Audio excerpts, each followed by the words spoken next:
How are you? Hope you're having a beautiful night. I just spilled the drink I brought here to have, so no drinks for me. I'm going to wait and see if anyone joins us just to see if we can hear any sound, because I would hate to start and then you couldn't hear anything. So welcome. If you can hear, please just drop me a comment and let me know that you can hear me. Would be really magic. So if you're in Victoria, this morning we had new announcements. Hello, beautiful Tracy. I emailed you today. I'm sorry for the delay. COVID's a bit cray. Hello, beautiful Donna, who joined yesterday for Embark. Hello, beautiful Melissa, who is helping me with my book launch and also is in Embark. Thanks, Tracy, for letting me know that you can hear me. I really appreciate that. Thank you so much for being here. Hi, Di. Hi. So, Tonight we are going to enter the realm of what it is to hold. I want to say women's circle because it's a common language, but what I really mean by circle is any space that holds women. Any space. A circle can be between you and another. A circle can be drawn around a single woman. A circle can be a gathering online, and a circle can be a magnificent gathering of many women. So I don't want you to get put off by what the word circle actually means. It's really just referring to the capacity to be connected. And I guess more anciently, what it is to create, almost like drawing a line, drawing a sacred boundary and a sacred space that says, this is my dance space. That's the world.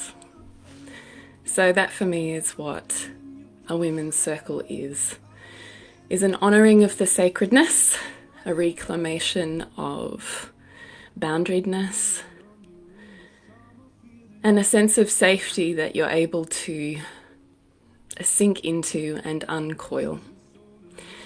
So however that comes, on your own, in meditation, one-on-one with another woman, in online groups and gatherings, or beautiful in-person experiences that I pray one day I get to come back to, but we're still in Melbourne and we can't hear. So, hopefully soon. Had a beautiful message tonight. Actually, I'd run an online Mama Blessing a few weeks ago. This beautiful woman who had all of her beautiful holding circles spread literally across the globe in all 4 directions. So we ran a circle that was based really around nourishing her from all 4 directions. And I just got a message just tonight while I was putting my little one to bed before I jumped in here with her and her magnificent, glorious baby, and saying how she felt so held and connected by this intangible and yet tangible group of women that had been called together in that circle. And I thought, isn't that magic? So she created her own magnificent experience because of the holding and the capacity to come together, to let go. And that's what circle is. It's an in-breath and it's an out-breath. It's a series of gathering in abundance and nourishment, and a series of letting go and surrendering, because that's what we're called to do as women. That's what we do in birth. It's what we do in motherhood, gathering in and letting go in so many waves and movements across the lifetime of a woman. So for me, that's also what circle is. I'm just going to see if I have any water left. I spilled my water just as I went live. I moved my speaker and knocked it, in case you missed that. All right, so tonight what I want to run through is a few basics on what I believe you need to know if you are entering the space of holding space for women, particularly when it comes to gatherings, to groups of women that come together, because the truth is when more women come together, the power, the potency and the energy becomes more free. So hence why across time and history women have gathered, because they know intuitively and perhaps more etherically than that, that their power is amplified. So, gatherings of women, setting up safe and sacred space, and doing that with your own beautiful stamp of integrity and authenticity. That's what we're going to be talking about tonight. So let's begin. All right, I'm changing the song because you know I'm a bit like sound sensitive. All right, number one is when setting up a circle, you need to be very clear on what your intention for that circle is. Or I would say circle, I need to come up with a gathering, session, whatever you want to call it. You want to make sure that there's something greater than the self that pulls you forward in a quest and a purpose, but also pulls you forward in terms of how you design and structure the circle that moves women through a process. So if you know they enter as one version of themselves, how is it that you wish them to exit? And that's essentially going to be your intention. So your intention is either, I would be talking about in Embark, we have a very specific format that I show. It's not a specific format, it's a flow that you can choose to work with. You're either going to be picking the midpoint, that's the pinnacle of your intention, or the exit point, that's the pinnacle of your intention. But either way, you want to be really clear on what the intention is that you're gathering for, what you want women to get out of it, how you want them to feel, what you want them to feel, what the purpose is of the content or the process that you walk them through. You want to be clear that you have an intention like a guiding star that carries you through that. I've written down here an invocation as well, because I do think before you work with women that you really want to make sure that your presence is present. That you're not still thinking, dinner and kids and 1,000 things and the brain like this. We're going to be talking about this in a minute, about what that actually means, where your energy goes. But I really want you to make sure that you're pulling your energy down and in before women are walking into your energy, because they will plug into your nervous system more than they will hear your words. Same as our children. We are creatures with continuously maneuvering little energy fingers that plug into each other's bodies, and regardless of what's happening like above the surface here, we're reading what's happening below the surface. It's how we know whether people are safe, not safe, environments are safe, not safe. I'm feeling really good here, this doesn't feel right to me, because it doesn't matter what's happening above the line, it's what's happening below the line that matters. So if you're holding space for women, you need to be absolutely certain that above all else you are an energetic practitioner, and that really half of your work, if not 80% of your work, is your energy. People will feel instantaneously different when they enter your energy sphere. And depending on what they get out of that and how they enter that space is very dependent on the energy sphere or bubble that you hold. Because we are continuously responding or reacting to whatever the energy bubbles are as we're moving about in our world.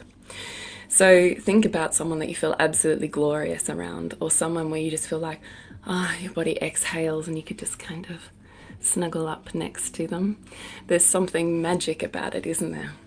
And it's just simply because they have this magnificent, magnetic, calm, steadied state about them, and you feel different just for being near them.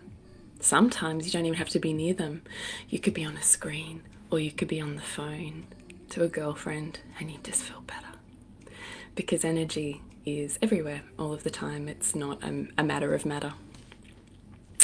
So you are an energetic practitioner first and foremost. The state of your own health, well-being, energetic container, the sphere of energy that people enter needs to be of the greatest integrity, because that is what will heal them more than anything you know.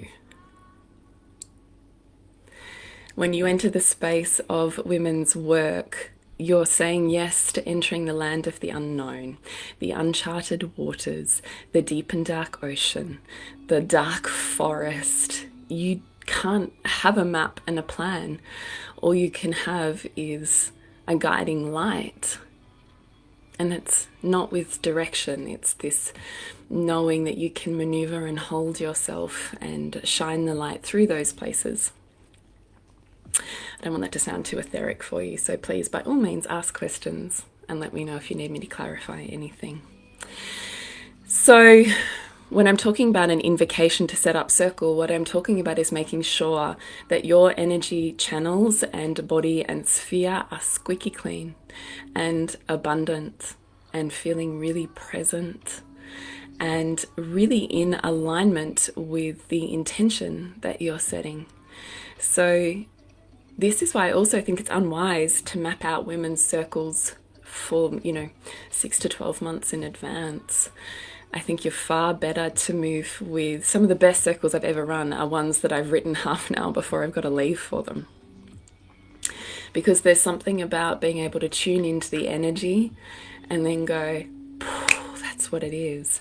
And every time, it's exactly the medicine the women that gathered needed. Not because I knew, because I knew. So be willing to be in alignment, in integrity with, and often it'll be reflective in your own world. So often when you have a circle gathering, what is happening for you and comes up in your sphere will be reflected in the women that you're working with or the people that you're working with. Same as if you're a practitioner, often the two are very mirrored. So you are your business and you aren't your business, right? So make sure that you know you are an energetic practitioner first, before you're anything else. People are coming for this, because this will open them the minute they walk near it. Not this. You don't have to know, you just have to be. So if this hasn't had time to be here, or has been ignored or trespassed, then it makes it tricky to hold space, because people are plugging into this. So your well-being, your energetic resonance, vibrance, and alignment with what it is that you're running on that particular day is paramount. Make sure you have got time to chill and do the things that you need to do to settle yourself, to come into your flow, to leave where you've been and all of the messy things that go with that, and into the space that's needed to guide these women through. You don't want to be running from here straight into here. So you're doing them and you a disservice. So as long as you realize that 90% even of the medicine is how you feel, and women will be opened and changed by how you feel. So this first is most important. Make sure you're looking after it. One of the many paradoxes with working with women is closed and open. So women being not always, but often core feminine beings, only open and close. The masculine withdraws and penetrates, the feminine opens and closes like a flower. Open and close. So the interesting paradox with that I find in women's space is that the more confined the space, the more women open. There's safety in feeling cradled. And there's less safety in large spaces, particularly if they're open and have other people with the capacity to peer in. So holding circles and ceremonies in parks and all other versions can be beautiful, yes, beautiful. But if what you're wanting is for women to really be transformed, then they have to be able to dive deep into themselves, see what's there, unravel a little bit, and then rebirth themselves. So it's like a condoing. They've got to declutter. They've got to see the mess, pull it all out, and then only put back on their shelf exactly what they want. For women to be able to do that process, they need to be safe. Because if women do not feel safe, they will not open. And interestingly, the space in which you hold your circles can define that. So halls are great, but unless you've created structures that close the space and the group in, women won't open as deeply. So I know when I first began women's circles, I thought they had to be this, magnificent ceremonial, large scale kind of thing. I'd sort of been to quite a number like that. And I realized the ones that were in the tiniest of spaces were the ones that women really opened into. So now I only hold circles in small spaces. And even then, if there's windows up the top that don't have curtains on them, women will let me know that they weren't comfortable with that.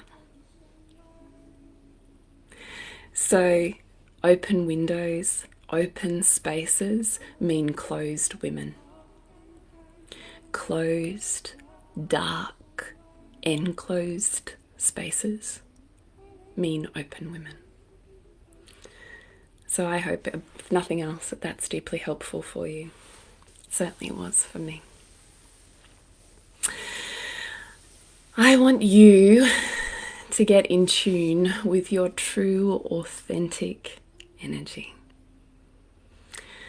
I want you to be your own art that creates your own masterpiece. There's no point trying to be someone else's art. You just become a cheap knockoff, when really you were supposed to be a masterpiece. So be aware of the power that you have within you, within your specific expression of what breaks your heart and opens your heart in this world, of the pain and the voids that your childhood, adolescence, and all of your life experiences, including the ones you were born into, create a very specific mixture of medicine that no one else can replicate, and you are here to heal. So trying to be someone else's medicine, I think, is the greatest tragedy, because you were gifted a set of experiences.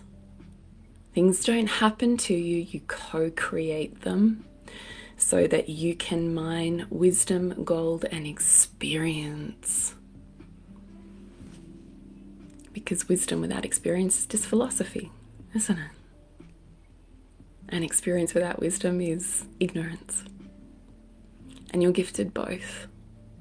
An inner knowing that is solidified within an experience that is designed for you to manifest through your own very specific lens, a very specific superpower, art form. And then when you don't need that pain point anymore, it will arise for you and you're ready to go back and equilibrate it, because we only take in 1% of the 100% that's available. You can't heal anything unless you're willing to go back in space and time and equilibrate in space and time. Because in the quantum field, everything's happening at once. But that is a coaching story and not the circle, and I don't want to bombard you. So I want you to be your own masterpiece, to see the magic and the beauty and just the divine orchestration of all of the life lessons that have led you to the superpowers that you have now. And if you think you have none, you just haven't seen them. because everyone has superpowers. So what I would love for you to do, oh, my computer just did something weird. Okay, hopefully it's still alright. What I would love for you to do is be able to really see the stories that you were born into and the ones that you co-created in this lifetime, and see the threads and the patterns that lead to the very specific way that you see this world and the very specific nuance of this slice of humanity that you're here to heal.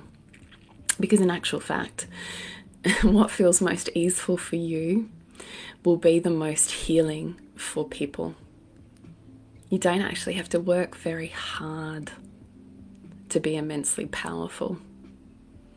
Hard work, power, and abundance are not the same thing. I know we grew up in an era that you know, no pain, no gain. You got to work hard, and the harder you work, the more money you make, you know, all of those things.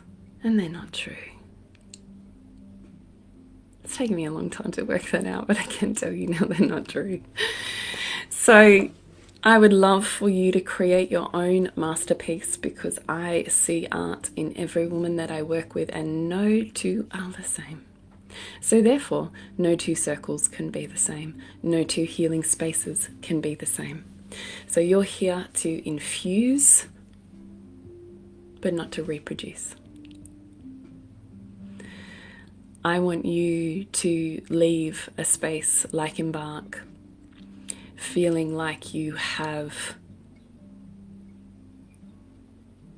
infused, but are super solid and clear in who you are, so that you can see your magic in your artwork. Because that's part of finding the power within you. And when you find that, the rest is easy. Right? You're just magnetically attracting the people towards you that need exactly that frequency of feminine energy, that need exactly the medicine that your life has led you down. Is the purpose of being the wounded healer.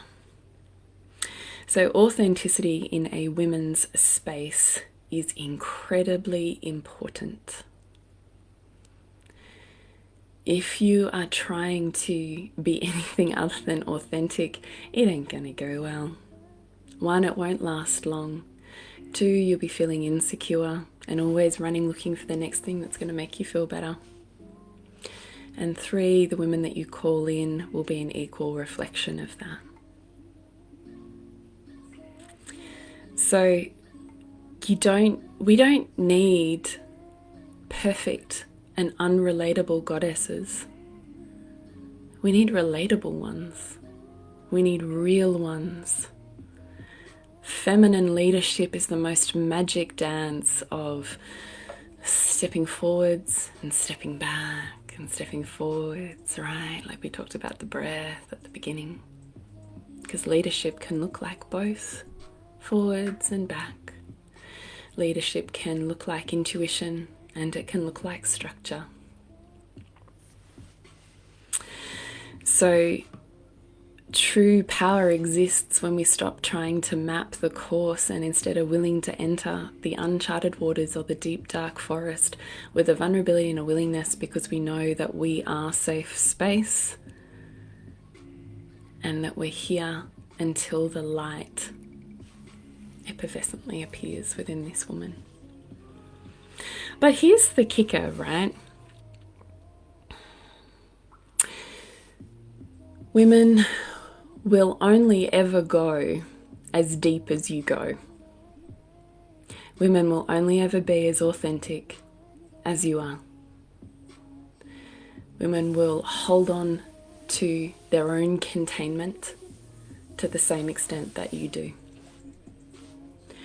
If you hold fear of feminine force, feeling, power, darkness, if you hold back, she will respond to that, and either she herself will close up or she'll punish you for it. That's what feminine beings do. Because we're radically sensitive to presence. And we instantly are hardwired to know when the presence is safe and when it's deeply safe and held.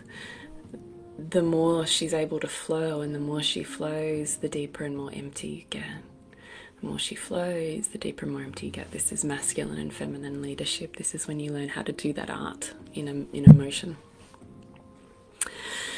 So if you can't trust your own depth because you're holding back, because you're unsure or insecure, because you can't be with aspects of yourself, you won't be able to be with them outside of you. It goes for our children and it goes for the women that we work with.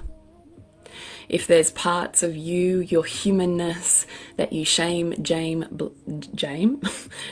blame, judge, criticize, ridicule, or seek to box away, they will appear in the women that you work with.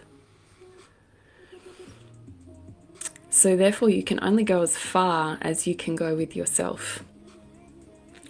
So your own healing, your own capacity to be with your own depth, femininity in all of its full spectrum, your own commitments to your own clean outs and authentic evolution, to the vulnerability that is deeply strong, because you can have an open heart that's completely vulnerable and you can be deeply grounded at the same time.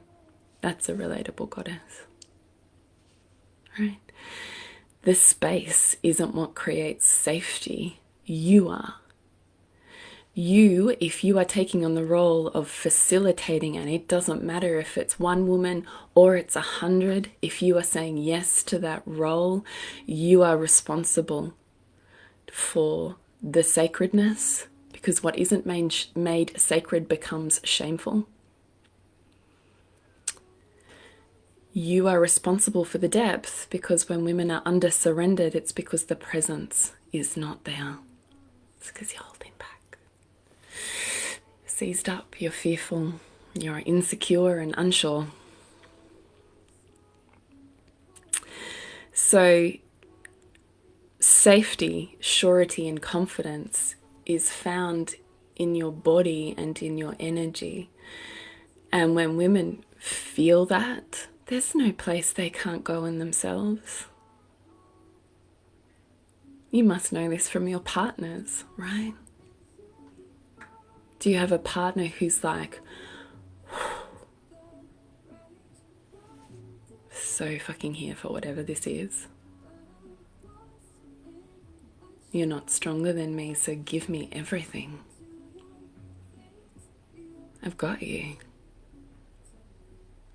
Or do you have a partner who's like, ooh, don't like it, too much, calm it down? Anytime we try and short circuit, suppress, put a lid on an emotion, we're suppressing the feminine.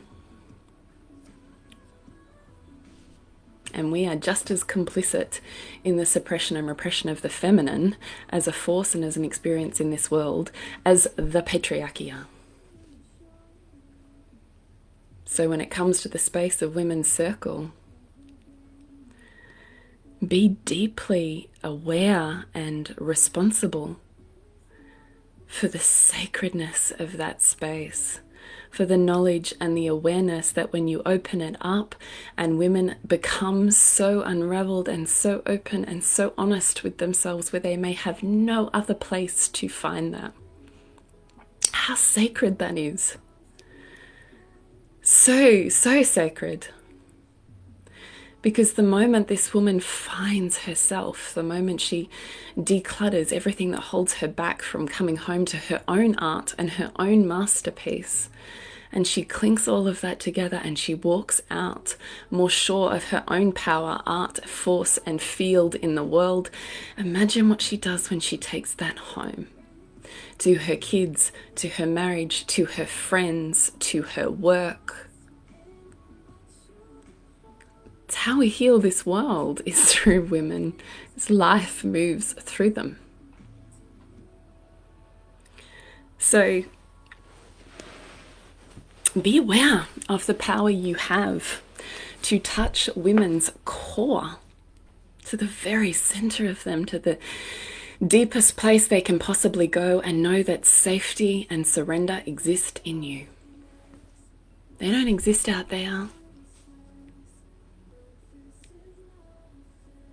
I could turn up in rags in a ramshackled old hut, and I would still hold the most transformative space, because I'm pulled by something greater than myself, because I know I am safety, and because I'm so in for her unraveling and transformation. So in for that. And because I don't have to do anything. Your job as a facilitator and a holder of sacred space is to be and to create a pathway that guides women into very gently surrendering depth, and zipping them back up so they come out again, ready to be back in the world. If you don't zip them up, they're going to feel like a vulnerability hangover, or just really like whacked around, shameful even. And if you don't lead them in well, they won't enter the depth well. And if you can't be with your own depth and darkness, nor will you be able to be with theirs, and they won't show it to you. Women are very inward creatures. We're very concealed in so many ways. It's part of the mystery of the feminine. So there's veils upon veils, you know. So let me see if there's any comments. Oh, there are a few comments. Hello, beautiful Janine. Hello, beautiful Rose. I know, I long for in-person too. I know. The space in the windows, Tracy. Yeah, really, truly. The power of equilibrating a moment is extraordinary. Yes, it is. Sally, this is why I love my fairy lights and candles, even when I do circles online. Yeah, so beautiful. I'm looking forward to creating art with you too, Adele. Yeah, magic in your artwork. You definitely have that, Tracy. Oh, I'm glad my words are magic, Chloe. I always wonder if they get a bit too heady. So, thank you. Let me just check where my notes, because I've gone off on tangents and lost where I'm at.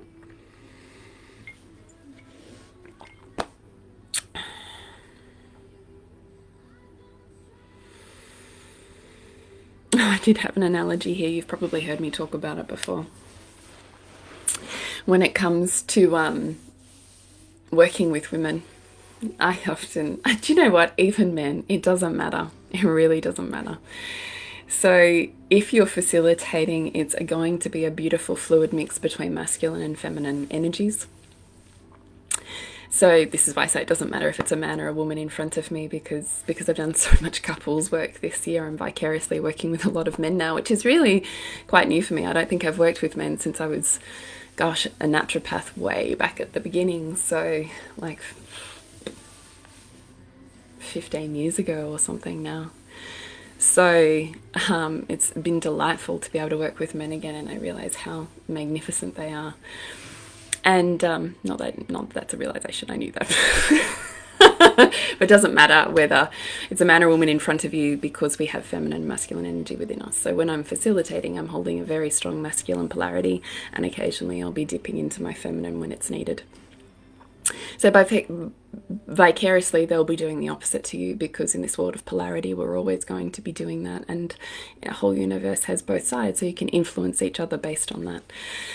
So the way I always think about transformation is, it's not about doing, it's about the space, it's about the energy, and it's so deeply trusting and knowing that they have everything inside of them to completely revolutionize themselves, to change and transform the leaded weightedness of the human experience into the golden light of consciousness, right? The philosopher's stone, they have that already inside of them. So I often think of it like, in my mind I see a sunflower, but you can see anything. I imagine me or you as the facilitator being like the sun. And I think about this with my children and doing that. So these are metaphors I've used in my book recently, which is why I'm like jumping, but they're kind of meaning one and the same thing. So I'll try and explain it to you. So I imagine that I'm the sun. So my only responsibility here is when there's a seed that's been planted and it's taking root and it's sprouting within someone, and they're starting to, you can see the ching, ching, ching, ching, ching, ching, ching, ching, and they're starting to realize some things. You can't be up here with them. You can't be going, hey, it's this way. Can't you see this? It's like that. No. No. What you're doing is being the sun.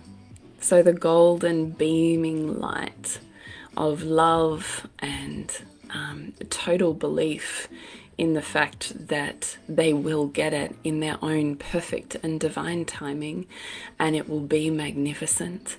And trusting that as long as you hold that polarity with such safety and security, that they will orient towards that light. So I think of it like a flower. You know how flowers chase the sun as it rises and they're turning their heads to where the sun is? So if you're the sun and you're beaming this energetic consciousness and transformation, and they're in the process of it, and your only job is to hold them in it, beam that. You're not standing there trying to turn the sunflower's head and go this way. You're not trying to dig them and uproot them and plant them around just so they see it the way that you see it. You're not snapping their neck off because they haven't got it. Didn't you see it was this way? No. You just beam that loving, conscious light and energy, and you wait for them to orient towards you. You wait for them to navigate in the space, because they will. All of the time they will. Just changing the music again. So I think about that with my children's readers. You know, it's how I think of it too, is when someone's learning a new language, it's hard. It's hard. And we've got to remember what that's like. Even though it might feel effortless for you, it's this beautiful, delicate mix of meeting them where they're at, and for you finding joy in where they're at, because it can still be ecstatic there. And you can know how to advance them and move them forwards. But if you don't find joy and ecstasy of where they're at, it's pretty hard to pull them along. And it's a lot like that with our children and their readers. You know, as they're starting to, I hate readers, it's excruciating. But bless their cotton socks. They are learning a new language. And so when they're stumbling over words, I'm not sitting there yelling at them for being so fucking stupid and getting it wrong. Right? And I'm not going, oh my God, haven't I already told you that 10 times? Don't you see that word? I'm not snapping the neck of the flower. I'm not uprooting it and navigating it. I'm not doing it for it. I'm holding, I'm leaning back, beaming loving light and energy. I'm waiting for their own divine connections, knowing they will get it. That's how children learn to read. That's how people learn new skills. That's how they see the world in a way they've never seen it before. Not by being given answers. The one they find for themselves are worth 1,000 of the ones that you tell them. So there's an art, isn't there? Holding the energy, walking them through a process, that allows them to access their own unraveling and knowing, and holding the energy while they do that, and finding joy in each one of those steps, finding joy in where they're at. It's delicious. Same things with our partners.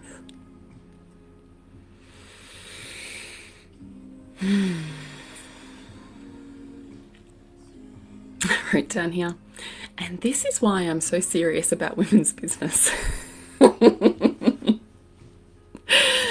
Do you know, it's so funny, I laugh now because I get it, but I spent a lot of years hating on how serious and deep I was, because I'm like deep. Like, if other people are kind of like surface dwelling fish, I'm like in the midnight zone. And then I'll find anyone and anything that's down there, and I'm like, and the light will go on and they'll pull it up. So I know that I'm a light worker working in the dark, and now it makes sense. But this is why I'm so serious about women's business, because I know how sacred it is. I know without any of, like, sacred sometimes I think now can seem like such a woo word, but I just know the total vulnerability and opening and capacity and see, I want to say sacred again, divine opportunity that you have to transform a woman's life, and therefore all of these ripples, right? She takes it home, her kids who go out in the world and are with their friends, partner who goes into his world with his friends, and both their works and their friends and then their friends, and the ripple just keeps going, right? So it's not even about the one woman that you're with, it's about having a vision that's bigger than that, and knowing the sacredness of this one moment. Because if you knew how sacred it was, you wouldn't try and fuck around with some pretty flowers. You wouldn't be sitting with a prescription of do this meditation, say these nice chants, and let's just have a lovely share while we're all still quite zipped up. So yes, there's variance of space. Yes, there's spectrum of what can be healing. Yes, all of those things. But I know that is what sets me apart. I know that is what makes a difference for the spaces I hold, and therefore the women that I train, because I know those women are sick of playing in the shallows. They're sick of having conversations about the weather. They're ready for deep and meaningful and pull apart and please deconstruct and look for the synchronicity and the divine orchestration and the universal principles and laws and the art of your entire life's masterpiece that unravels in each and every moment, that is continuously like a red arrow pointing towards your superpowers. Like, I'm fucking in for that. So your circle allows her, whoever she is, a place to access that which she cannot anywhere else, and that is deeply sacred. So I take that responsibility seriously.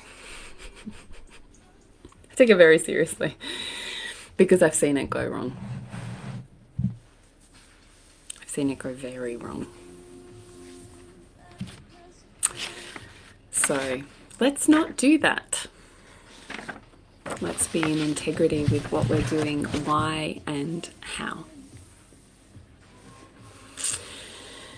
I think I've talked about intuition and structure.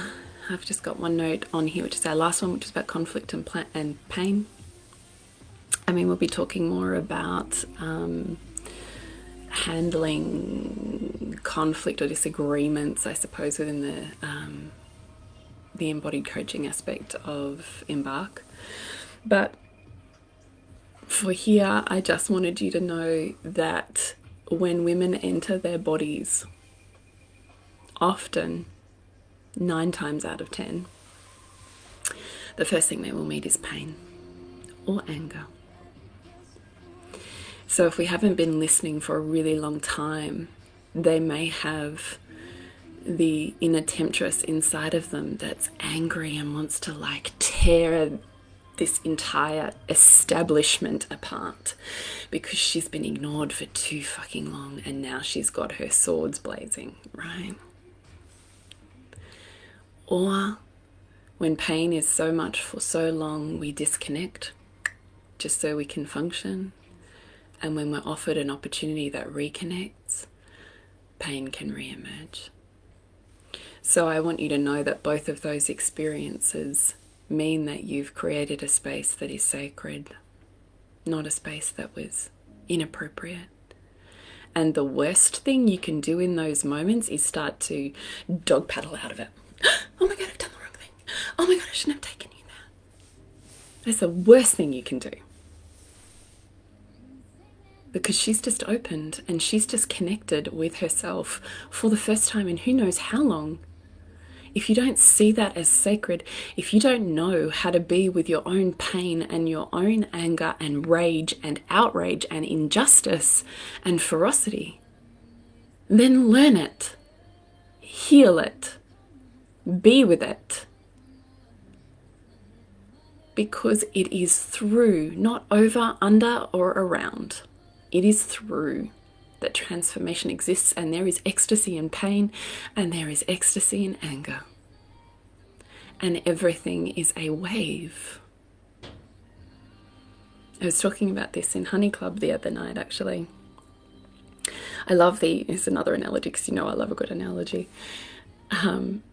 When we're not in our freaking 5 or now 25 kilometre radius, I'm not allowed out. My husband's family have a holiday house down the coast here, and there's surf beaches there, so we always hang out at the surf beaches, enormous waves. And my son loves the waves, like he loves them. He loves the ferocity of what is a feminine force. He loves to be able to dive into her. He loves to be able to tussle and wrestle and be knocked around and come up feeling enlivened by her. But my daughter holds fear. So when she tries to enter those waves and she has fear, she gets battered. She gets dunked until she's pretty sure she's suffocating. And she gets dragged along the sand at the bottom till she's covered in a sand rash, grazed, bloodied even as she's bashed against a rock. But she enters with fear and trepidation. My son, I watch him. He doesn't fight the wave. He doesn't resist it. He dives into it. And he comes up in her foam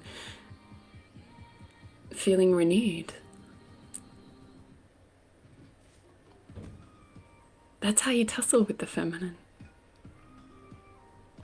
If you hold fear, she will punish you for it. If you hold back, you will be battered and you will lose. Because there is no force that's stronger than the feminine in all of us.